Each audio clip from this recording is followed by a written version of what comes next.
تراویح کیسے سنت مؤکدہ ہے، اس پر زبردست انداز سے دلیل سنیے متکلم اسلام حضرت مولانا محمد الیاس گھمن صاحب کی۔ رسول اللہ صلی اللہ علیہ وسلم نے 20 رکعت تراویح بھی پڑھی اور با جماعت بھی پڑھی، لیکن آپ نے جماعت کتنی رات کرائی؟ 3 رات، اور ہم جماعت کراتے ہیں پورا مہینہ۔ تو اللہ کے نبی صلی اللہ علیہ وسلم کی سنت یہ 3 رات ہے یا پورا مہینہ؟ پورا مہینہ جماعت کا فیصلہ کس کا ہے؟ حضرت عمر رضی اللہ تعالیٰ عنہ کا۔ اب سوال یہ ہے کہ جب 20 رکعت با جماعت کا پورا مہینہ جماعت کرانا حضرت عمر کا فیصلہ ہے، تو پھر ہم اس کو سنت موقدہ کیوں کہتے ہیں؟ سنت موقدہ کہتے ہیں ما واظب علیہ النبی صلی اللہ علیہ وسلم۔ سنت موقدہ وہ ہوتی ہے جس پر اللہ کے نبی نے دوام فرمایا ہو، اللہ کے نبی نے جس عمل کو ہمیشہ کیا وہ سنت ہے۔ تو جب اللہ کے نبی نے ہمیشہ نہیں کیا، ہمیشہ جماعت نہیں کرائی، تو ہم جماعت کو سنت موقدہ کیسے کہتے ہیں؟ یہ سوال آ گیا۔ آپ اس کا جواب سمجھیں۔ حکیم الامت مجدد الملت مولانا اشرف علی تھانوی رحمہ اللہ نے اس کا جواب بہت پیارا دیا ہے خطبات میں۔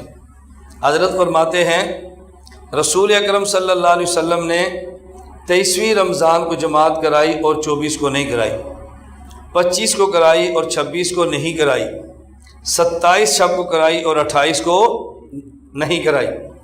جب آپ نے 28 کی عشاء کی نماز کی جماعت کرائی اور مسجد نبوی میں اپنے اعتکاف والے خیمے میں تشریف لے گئے، تو صحابہ کرام فرض نماز سے فارغ ہونے کے بعد حضور اکرم صلی اللہ علیہ وسلم کے خیمے کے باہر جمع ہو گئے۔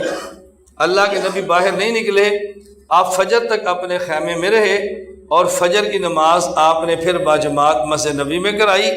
تو اس کے بعد اللہ کے نبی فرمانے لگے انی لم یخف علی مکانکم، تم میرے خیمے کے باہر آئے تھے اور میرے علم میں ہے، یہ نہ سمجھنا کہ مجھے پتہ نہیں چلا تھا، میں اس لیے باہر نہیں آیا، مجھے پتہ چل گیا تھا تم خیمے کے باہر کھڑے ہو، میں آیا کیوں نہیں تھا؟ تمہارا مقصد تھا کہ باہر آتا اور آ کر میں تراویح کی جماعت کراتا، میں نے آ کر جماعت کیوں نہیں کرائی؟ فرمایا انی خشیت ان یفترض علیکم، مجھے خدشہ یہ تھا اگر میں تراویح کی جماعت کرا دیتا تو تراویح کی جماعت تمہارے اوپر فرض ہو جاتی، تراویح کی جماعت تمہارے اوپر فرض ہو جاتی۔ ہمارا دورہ تحقیق المسائل ختم ہوگا انشاءاللہ 26 کو، ایسے ہی 26 کو۔ اب مسائل کچھ باقی ہیں، تو ایک آدمی کہتا ہے جی استاد جی یہ مسائل کچھ رہ گئے ہیں، فلاں فلاں مسئلہ بھی ہو جائے تو ٹھیک ہے۔ جیسے میں نے کل کہا تھا کہ میری عقیدہ طحاویہ پڑھائیں، ایک ساتھی نے فون بھی کیا کہ عقیدہ طحاویہ پڑھانا چاہیے۔ اچھا، کچھ ساتھی کہتے ہیں کہ جو عقیدہ طحاویہ پڑھا لیں، کچھ مسئلے بھی پڑھ لیں۔ تو میں نے کہا اگر وہ ہم نے شروع کر دی ہے نا تو پھر یہ دورہ 26 کی بجائے یہ رمضان کی 26 تک چلا جائے گا۔ بات سمجھے ذرا، یہ جو میں کہہ رہا ہوں یہ 26 مئی کی بغیر یار یہ کم از کم 10 جون تک تو ہو جائے گا، اور ہمارے 7 کو شاید روزہ ہو جائے۔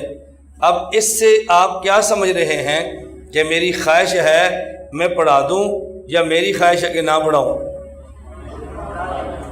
اگر ہم ان مسائل کو دیکھیں، ہمارا دورہ 6 کو شروع ہو جائے گا، اب سارے مسائل پڑھاتا ہوں نا تو یہ دورہ 10 جون تک چلا جائے گا۔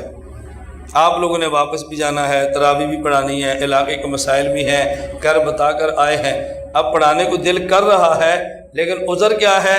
یہ آپ نے جانا ہے، گھر بتایا ہے، ٹکٹیں کرائی ہیں، چھٹیاں لی ہیں، میرا سفر ہے، آپ کے سفر ہے۔ اگر میں یہ بات کہوں کہ اگر بہت سارے مسائل اور بھی پڑھائیں نا تو یہ 26 کے بجائے 10 جون تک دورے نے چلا جانا ہے۔ اس سے سمجھتے آپ کیا ہیں کہ خواہش کیا ہے، پڑھانے چاہیے کہ نہیں؟ حضور پاک نے فرمایا میں باہر کیوں نہیں آیا، تراویح کی جماعت کیوں نہیں کرائی؟ انی خشیت ان یفترض علیکم، مجھے خدشہ تھا کہ تراویح تمہارے اوپر فرض ہو جائے گی۔ اب اس سے محسوس ہو رہا ہے نا کہ اللہ کے نبی کی خواہش تو یہی ہے کہ میں تراویح با جماعت پورا مہینہ کرا دوں، لیکن عذر کیا ہے؟ اگر میں نے پورا مہینہ با جماعت کرا دی تو تمہارے اوپر تراویح فرض ہو جائے گی، میں ڈرتا ہوں کہ فرض نہ ہو جائے، امت میں مشقت نہ ہو۔ یہ اللہ کے نبی خواہش ہے جو انی خشیت ان یفترض علیکم کے اندر چھپی ہوئی ہے۔ حضرت عمر رضی اللہ تعالی عنہ نے نبی پاک صلی اللہ علیہ وسلم کی اس خواہش کو پہچان لیا اور آپ نے فیصلہ اور فرمان جاری فرما دیا کہ تراویح کی جماعت پورا مہینہ ہوگی۔ تراویح کی جماعت، تو یہ تراویح کی جماعت پورا مہینہ ہوگی، یہ خواہش اللہ کے نبی کی ہے، لیکن پورا کس نے کیا؟ مسیلمہ کذاب کو قتل ہونا چاہیے، یہ خواہش اللہ کے نبی کی، اور پورا صدیق اکبر نے کیا، تو تراویح پورا مہینہ جماعت ساتھ ہونی چاہیے، خواہش اللہ کے نبی کی، اور پورا حضرت عمر نے فرمایا۔ اب یہ پورا مہینہ تراویح با جماعت ہونی چاہیے، اگرچہ فیصلہ ظاہراً حضرت عمر کا ہے، لیکن خواہش اور تمنا رسول اللہ صلی اللہ علیہ وسلم کی ہے۔ تو سنت مؤکدہ وہ ہوتی ہے جس پر نبی کا دوام، مواظبت اور ہمیشگی ہو۔ حکیم علامت فرماتے ہیں دوام کی دو قسمیں ہیں، ایک ہے دوام سوری اور ایک ہے دوام حقیقی۔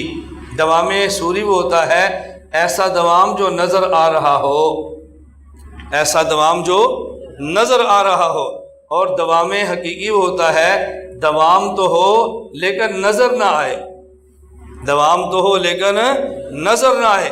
تو فرمایا تراویح با جماعت پورا مہینہ، اس پر اللہ کے نبی کا دوام ہے لیکن وہ نظر نہیں آ رہا۔ کیا معنی؟ کہ حضور کی خواہش تھی لیکن عمل نہ کرنے کا عذر تھا۔ حضرت عمر نے اس دوام کو جو نظر نہیں آ رہا تھا عمل کر کے امت کو دوام دکھا دیا ہے۔ تو یہاں اگرچہ دوام سوری نہیں لیکن پیغمبر کا دوام حقیقی موجود ہے، اور سنت و عمل ہے جس پر نبی کا دوام ہو۔ اب دوام کو تھوڑا سا عام کر لیں، خواہ دوام سوری ہو خواہ دوام حقیقی ہو، خواہ دوام سوری خواہ دوام حقیقی ہو۔ تو اب اس پر اللہ کے نبی کا دوام ہے یا نہیں؟